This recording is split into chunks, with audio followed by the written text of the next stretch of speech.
Welcome back to Wargaming Luke, and for you awesome members we have an exclusive Warcry battle report today. 1000 points match play, where I'll be again taking my new Slaanesh Sybarites warband, and L in true Orky fashion will be taking his Ironjawz. We'll be playing another match play scenario from the Tome of Champions 2021 called Fleeting Glory. The scenario lasts 4 battle rounds and there are 3 objective markers on the battlefield. Each battle round you score points equal to the number of the battle round per objective your team holds. The twist for this one is stripped of worth. At the end of the first battle round you roll off and whoever wins can choose to remove one objective on the battlefield. At the end of the second battle round the other player then chooses another. Only one objective will then remain for the last 2 battle rounds. Deployment for battle groups is shown by the blue and red markers on screen.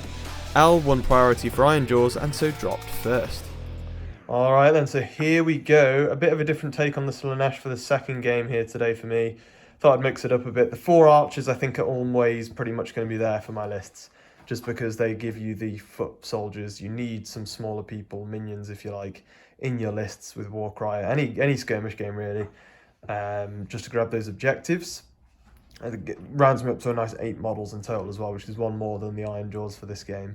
But then we've got, so we've got the 4 Blissbarb archers. This game I've taken 1 normal Fiendblood in the middle there, but then to the left of him, I'm actually taking as my leader for this game the Slangor Slakehorn, which is basically the leader version of the Fiendbloods. So I'm looking forward to see what he can do. Instead of having 2 morphed claws, he's got one of his normal arms still there, and he's got a nice big axe, so we love it.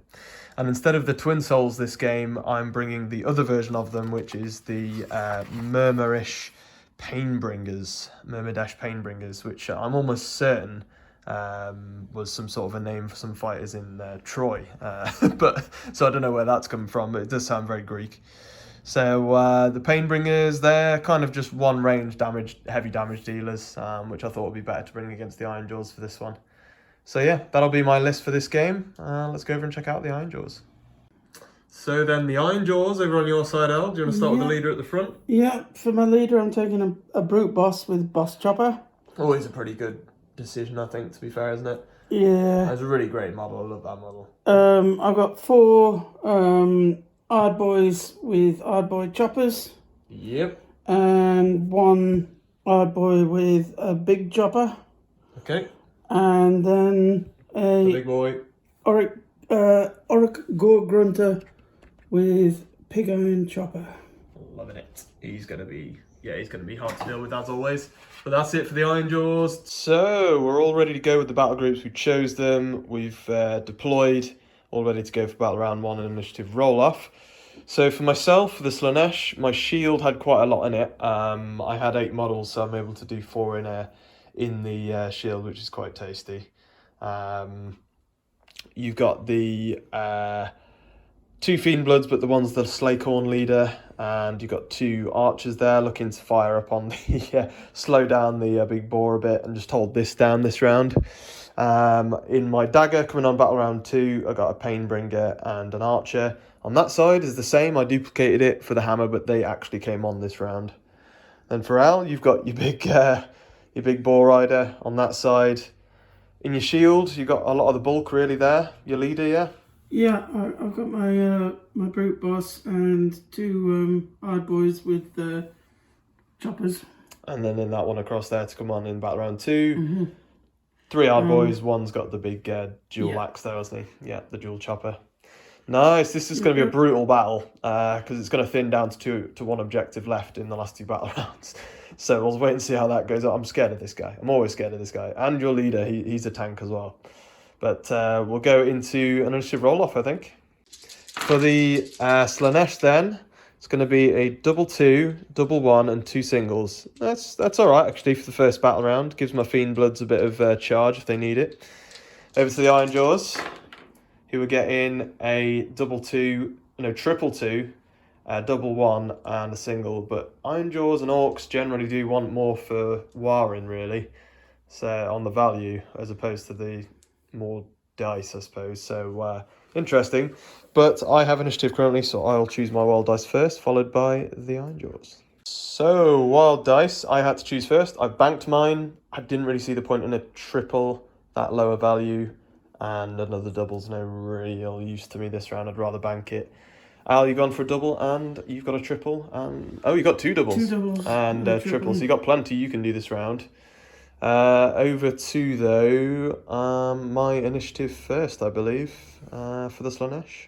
Bliss Barb Archer is going to go. He's going to move 5 and just creep within 3 of that objective, basically, around the corner there. Just make sure I'm within 3 of that, that's fine.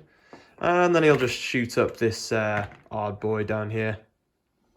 See if we can cause any damage. So this is going to be 2 dice, looking for 5s. Nope, nothing there. So just getting him on the objective, pretty much. So you're going to go with the Gore Grunter, Al? I am. I'm going to do a Gore Grunter charge. Triple 2. I can't see the war being that useful to me because I can get on the objective with them either way. So I'm going to disrupt. No use for a while, yeah. Disrupt things over So here. you're going to move in there. You got 8 movements. You got plenty of move. So he's gonna swerve around. Yeah, tuck in there somewhere. Directly into both of them, tying them up. And then which one you're going to cause 2 damage to? So I think you have to choose. Yeah. Well, I guess. You're going to get an attack as well. I guess that one. That one, and then you're going to attack him as well, or? Yeah. Go for it. See if you can take him out. So 2 4 damage, 2 attacks, but you're going to need 3s. 4 damage does not do it. Takes me down to 2 left. So what we're going to do is disengage with the healthy one to the doorway, move through that doorway, get within 3 of that objective, basically. And just sit there on that, ready to shoot some arrows into orcs on the other side, I think, and that'll be her done. So the leader, double moving and then a charge. Double move, and then spend a double on a charge. Which gives him a bonus 3-inch move. To get within an inch. Which gets him within an inch, yeah, just down. It would be more, it'd be just like here, really, on the corner of the building. Okay. Is as far as he can kind of get. I'll move this out of the way for the moment, guys, unless anybody decides to go up top, just because it's a bit easier for us to view it. What we'll do, we'll go with my Fiend Blood here and charge for a double 1. Because I'm within 6 of your leader, and I'll push myself right round the corner of him to there and get within 1. And then I'll attack you twice, actually, because I charged. So I need 5s, though, because you're toughness 5. I'm only strength 4. 2 crits, though. Ooh. And that's 10 damage, because their crits are just really nasty. Savage. And that's just the first attack, because I charged. Let's see if we can get more crits in. No, and no hits this time either, because it's 5s. That's where it kind of balances out for you, I think. So double move. Have a go next turn. And get in with the Fiend Blood and help hold down that objective, I suppose. Yeah, so it's a double move and a charge to get up and protect the boss. Makes sense. And I think over with my side of things, let's just go with the archer. And what we're actually going to do is probably disengage, and we'll move over to this side within 3, but basically allowing myself to be within 3 and not in combat. It's going to be tied up on there at the moment, and he's disengaged across to there. Still within 3 of the Gore Grunter, so I can't target him with bow and arrow, but I am still on the objective contesting it, so just kind of being cheeky about it, really. Last orc for you, though. Al, over here on the left. Move around the building. Double move in, yeah. Get yourself back into the middle of the map and into the action. Yeah. Well, as far as you can get, anyway. We won't quite be in there this round, I suppose. So I think the second to last for me, because I also have the Painbringer, but it's just me left now, isn't it? Yeah. So we will go with my Painbringer, and the bow and arrow for me there. The archers are already on there, so I can literally just go 8 and help this direction, and literally get to the end of the ruins there with the Painbringer. I'm still on the objective there anyway at the moment, so that's fine. Over this side, I can use my other double, but with my leader version of the Fiend Blood. I'm looking forward to seeing how this goes. I've used the charge to go this way, because then I hold that objective, 3 over 2, and this is contested and hold that one, so that's fine with me. So I'll go up by points, and I can get 2 more attacks in on that leader with my leader version of the Fiend Bloods. So this is going to be 4 dice again. It's similar, but it does 3 minimum damage instead of 2, and the 5 on the crits. 2 lots of this. Strength 4, so I still need 5s, which does hurt, but that's 3 damage though. This is the difference. And again, no, pretty poor really there. That's unfortunate. It could have been a lot better. But 3 more damage to the leader. So end of battle round 1, it's 2-0 for the Slaanesh. I hold the 2 objectives there, and this is contested. We need to do a roll-off though to see who gets to remove the first objective because of the scenario type. I get a 3, and the Ironjawz get a 2. I get to choose, and I think it will have to be this one here, I would imagine. Because the fight in them, I don't really want to stretch the battle over 2 flanks. I feel like I might lose that fight. I don't know, that's a very strange one. So, because you're going to get to remove the objective next round, and I don't want to give you the choice of flank. I think that would be a bad call. So I think we remove that possibility, and I take that one away. She's done for this round anyway. I'll leave that one out the way, and we'll battle over these 2. I'm quite happy with that. And then we'll go on to initiative roll-off for battle round 2. So, initiative roll-off, I have 2 wild dice this round though, guys, because I banked 1. That's 2 6s for a double, and I got 4 singles, wow. But I do have 2 wild dice to use if I need them, which is quite tasty. So, there we go, that's my roll. Ironjawz are getting a 666. Oh, that's so good for Ironjawz there as well. But otherwise, then it's a 3 and a single. So I'm going to get initiative here. So we've dedicated wild dice. It was me first. I had 2 to use. I made a 666. I've got a bit of a plan. And a 5 with my other one I made out of one of my 4 singles because I knew Al wouldn't be able to match me up and try and steal initiative anyway after that. Hard to turn down the quad there, Al, I think. Made the quad 6 and you got a double left. But it is initiative to the Slaanesh. And we need to bring on our daggers as well. The reserves are coming in this round. So there we go. The battle groups have dropped in, the daggers. I've got my Painbringer and Archer coming in there. On your side, I've got 3 hard boys, 1 with the dual chopper. Looking nasty. So sort of coming in, pincer movement from either side. It's me first. I had this plan right from the start, and as soon as Al realised what I was going to do, his reaction was quite beautiful. So I made the 666 purely for the Inspiring Presence, which if you hadn't done in our first game, I probably wouldn't have thought about it, to be fair, but it's a good move.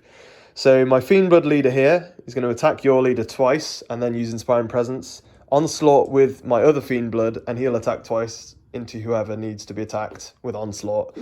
So if I can get some decent dice here, it could be painful. So 4 dice, 3, 5 damage, I believe, into your leader. That's not a good start. I need 5, so this is where it can go downhill massively. I need a good second roll to make up for that, which I don't. I'm not a single damage yet. So that's probably changed what I want to do there, really. I think it's still worth trying to pull something off. That's really depressing, but triple for Inspiring Presence, double for Onslaught on the Fiendblood. He gets 5 dice for attacks now, twice, 10 dice. Looking for the crits though now, 5s and 6s. Oh, well, there's a 6 there already. The dice that went off the table is nothing, so a crit for 5. This isn't going to happen now unless I get a ridiculous roll, which isn't bad. It's 2 crits, so that's 15 damage though. And you've got 7 health left. I should really have been able to do that this round, or at least have brought it closer. But that will be me for my first dual activation. It's over to the Orcs. Okay. So, over to your leader then, Al. Yeah, my leader. Some revenge. He's angry now. Yeah. Duff up the big thing. I'm going to use my double for duff up the big thing. Yeah. So against my Fiendbloods this round now, because they're high enough health. Plus 2 attacks and strength. So you're definitely going to be on 3s, and you're going to be plus 2 attacks, and you've got 2 attack actions here as well. So you're going to go for the normal Fiendblood, because you've got more chance of outright killing him, I think. Don't roll like I did, or you're not going to get rid of him.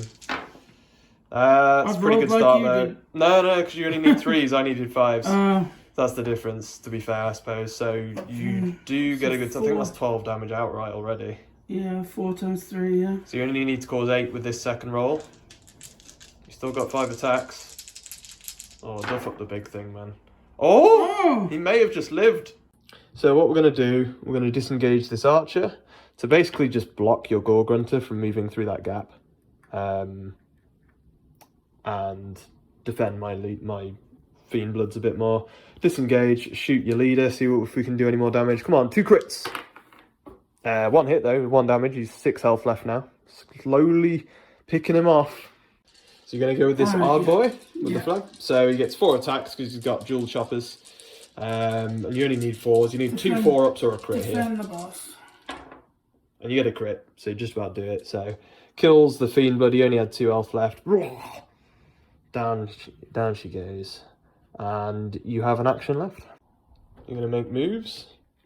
Make room for the Ard boys to come in, yeah? Make a little room. Stay on the objective.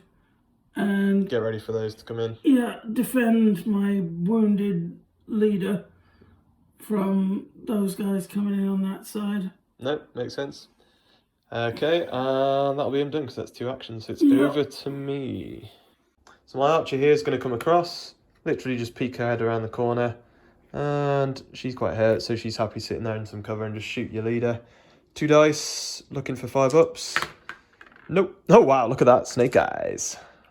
So the Gore Grunter, Rampage for a quad 6. Get in on that archer and get as close as you kind of can. Plus, so you get your 3 attack actions into a nail if you need them. Because he's not amazing at killing stuff, to be quite honest. But 2 crits straight away would kill her, so... okay, so that's 2 already. You need 6 more. Okay, that's another 4. 2 more. So you need another 1 more 3-up. She's dead. Oh wow, there's the 2 crits. So outright killed her with the last attack. But yeah, he just mauled her. But that is another model down, which I think was worthwhile. And now you can just swarm that objective with your reinforcements, really. Let's go with my archer here. 4 shots into your leader. First 2, nothing. Second 2, nothing. Wow. Come on, guys. You got to roll better on the 5-ups. That'll be that for the archer. Double move for your orc. And you're just getting on that objective, yeah? Makes sense. Might as well go with this archer. Shoot across into this orc with the dual chopper. So we'll just do 4 straight up dice here because it's 2 attacks. No, that's better. So that's more what I'd expect. So that's a hit and a crit for 4 damage. Double move with your orc in the middle there. Just get in contact with my leader. Makes sense. Ready for next round. I've got my 2 Painbringers left. Painbring on this side might as well come in. So 6 rounds the corner there. And then just another 2. Get myself within 1 of that Auroch there. Ready for next round and within 3 of the objective. Another one of your Aurochs on the back flank from the dagger. Moving in. There's the dual chopper going to go. You can get within 3. Put him next to your dual chopper friend there. My other Painbringer here, he's just going to get right in the thick of it. Get on the objective and right in on your leader, but he won't be able to attack this round. That's it for me. See if the dual chopper can make it. So that's the end of battle round 2. We scored 2 points apiece. Al, you hold the middle one. I hold that one at the flank. I'm guessing you're going to remove that one. Indeed. For the end of this round. It's 4-2 to the Slaanesh, but bear in mind, battle round 3, the middle objective's worth 3 points. At the end of battle round 4, it's worth 4. So, I mean, it's going to be hard for the Slaanesh to win this in the middle now, I think. I said before we played, didn't I think this suits the Ironjawz nicely, because they can kind of bulk up in the middle and just sit on an objective, which they love. But if I can get the initiative and take out your leader finally, we'll see what can go down. But let's do an initiative roll off. It's going to be the Slaanesh getting a quad would be nice, but not quite. I do have a double, 2 doubles, and 2 singles. Not really what I wanted, but I've got a wild dice to apply as well. Al, what can you get for the Ironjawz? You probably want another double for your duff up the big ting and possibly initiative. You've got a double 2 and initiative, I think. Yeah, that's probably pretty good for you. That probably will shut down the game now. I think Ironjawz will be able to run away with this. But wild dice, Al, you'll get to apply first. So, going into the 3rd battle round, Al, you've banked yours. Didn't have any use for it there, did you really? And I've made a 555. Initiative goes to the Aurochs, and this is what kind of worried me, because your leader's going to get to go before he dies, and you've got that duff up the big thing again. And my leader's looking a bit worried. Although saying that, my Painbringers have 15 health as well. So you're going into the Painbringer with a leader, using your 666, which means you get +2 attacks and strength. That's not great though. It's not bad. You still need 3s, so I mean, it's that's still pretty good. Was it 3 base damage? Yep. So he's got 3 health left, so you would have to finish him with this now, really. So you only need 1 hit now. Yeah, easily done it. So the Painbringer goes down.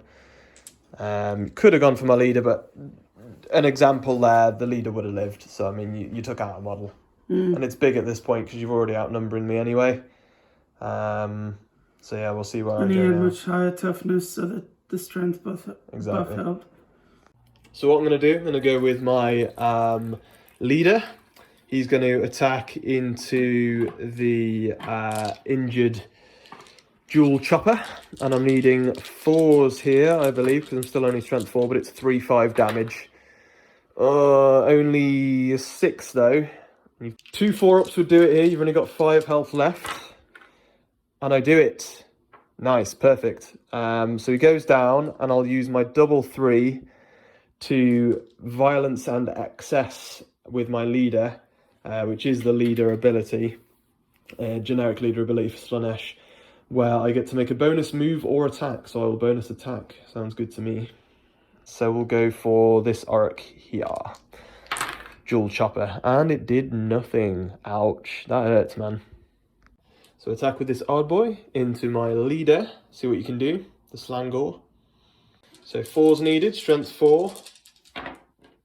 And you get 2 hits. And again, and this time you do 3, so 5 overall. Not too bad. Right, what we're going to do, we'll go with the Painbringer. He's already in with this Auroch. We'll use the 555 as a double for Dance of the Wailing Blade, which is specific to the Painbringers. Means that each time he hits or crits this activation, it causes an extra damage, which is pretty cool. And I got 4 attacks, 2 lots of that. Let's see if we can deal with him. It's 2-4 damage, which now is 3-5, which is pretty nice. I need 5s though. Hurts, man, I can't roll 5s, so I should have anticipated this. Come on, good second roll. No! Not a single damage. It's not going... Orcs is tough. It's not going the way of the Slaanesh this game, I don't think. I think we've accepted defeat here now. But that's the Painbringer done. It's back over to the Ironjawz. Another dual chopper going round. Getting within one of my Painbringer, yeah? Making sure he's on the objective as well. And getting attacking. So that's 4 attacks again. This is going to be on 5s though, because I'm toughness 5, remember, with the Painbringers shields. Nothing. So only the 1, so 1 damage. So the archer is going to move in. We're going to be Braveheart here. Move our way in. And get within one of the leader and 3 of the objective. Get 3 attacks in, because I'm better in combat for some reason with an archer. I'm looking for 5-ups. Come on, Luke, roll a 5-up, damn it. Okay, no damage again. That's I think that's like 12 dice and not a single hit. I don't know what's going on with me now. I need to chuck these dice, I think. But yeah, the archer fails there. But I mean, it does get me on the objective for now. Flag Auroch here. Who's going to attack? Painbringer or the archer? The archer. He's taken 6, so you only need to cause 2 damage. Oh, wow, yeah. There goes the archer. There he goes. So you're going to the Painbringer? Yeah, might as well. Nothing, because you need 5s. Alright, I might as well have not done that in the end. Alright, leader from the archer here. There's a hit for damage. He's got 5 health left. Oh! And the last 2 are arrows. Rapid fired from the archer. Go straight through his head. Oh, 1 for each eye. And it took him out. That was impressive. Wow, okay. Down goes the leader. That might... Why didn't I just do that with the first archer? Oh, well. So this Auroch in the middle, attacking my Fiendblood, leader, Slangor. So 2 lots of 4. You need 4s, so 1 hit for 1 damage, and again. 19 left on the leader. He's slowly hacking him down with the Aurochs. I've got my archer over at the back there to go. And that's the archer moved all the way down the flank. Can't make the objective this round, but the Gore Grunter move into the objective and then into my leader as well, I suppose. There you go, and then you get your 2 dice attack into my leader. See if you can do any damage. It's 2-4. You do 4 damage. Lovely stuff. So, at the end of that battle round, the Ironjawz claimed that middle objective. And I banked one, didn't I? You banked a wild dice. I did not, and it's 5-4 to the Ironjawz. Whoever holds this objective at the end is going to win. If I don't get initiative, I think it's very, very difficult, but we'll have to wait and see what can happen here. But initiative dice, the Slaanesh get a 6 and 4 singles. So, I mean, there's the initiative maybe, and a possibility to make the triple for me. But you do have 2 wild dice, though, to try and steal it. And you get a 6, a 2, and 2 singles. So you'd have to use both wild dice here to even up with me, let alone do anything else here. So the final battle round, it's not completely over, but I mean, I think it will be over. Well, it depends what I can do here. So I had to go first. I betted on the fact that Al wouldn't want to equal me up on singles with his 2 wild dice and roll off. So I went with a 6. I keep initiative because Al did choose to go for violence. It is the answer. So you've gone with a 666, 2, and a 5, and a single. So it gives me initiative, which does allow me to go here, Inspiring Presence, and go with the Painbringer, which is the best chance I've got. And if I can take out a couple models at least, I've got a chance, but I can't see it happening. Yeah, so I mean, we'll go with my leader, obviously. Into doesn't really matter because neither of these have taken damage, but that one isn't actually on the objective. So we'll go for this one. It's going to be on 4s. Yep. That's probably game right there. Unless I can roll like 3 crits, I think it is here. No, so I mean, that is 12 damage, and that's how disappointing that is. That's how much you can do. So 12 puts him down to 3 left, sadly. That's worrying. That's worrying. So what we will have to do is Inspiring Presence, go with the Painbringer into this Jewel Chopper here. He has 4 attacks. This is going to be on 5s, though. Drop the dice. Nothing. Dearie me. And that is also nothing. Oh, wow. Rolls have gone south this game. I don't know what's happened. Even so much that I knocked the ladder out. And I mean, if you want to, Al, you can see if you can kill things. It's up to you, but that's me calling it there. There's no chance after that. I'm alright to call it, mate. Yeah? So, sadly, the rolls went south for the Slaanesh. The god of Slaanesh was not with us. Where was our excess there? Not at all, but we gave it our best, and I tried to plan it as best as I could for that last round, but I did know I was going to have a tough game of it, because Ironjawz are made to just sit on one objective and just soak up a ton of damage. They don't need to use the one bad thing they've got, which is movement. So they can just sit there. But the other thing that I had forgotten for this mission, again, is that with Warcry, you can leave objectives. So what I should really have done is, I knew you weren't going to go there, so I should have just left everything there. Yeah, it's not as effective though when people can remove the objectives after each turn. Of course. But I mean, it's just one of them that I tend to forget that with Warcry. But as we start to get more games in again, we will start to remember those things. This was ideally suited for the boys because they could just. It was with you being able to choose the second objective removal as well. Because if you had to choose the first one, that would then allow me to choose the one objective you were furthest away from. Yeah. To be the last objective on the table, because I have the movement and you don't.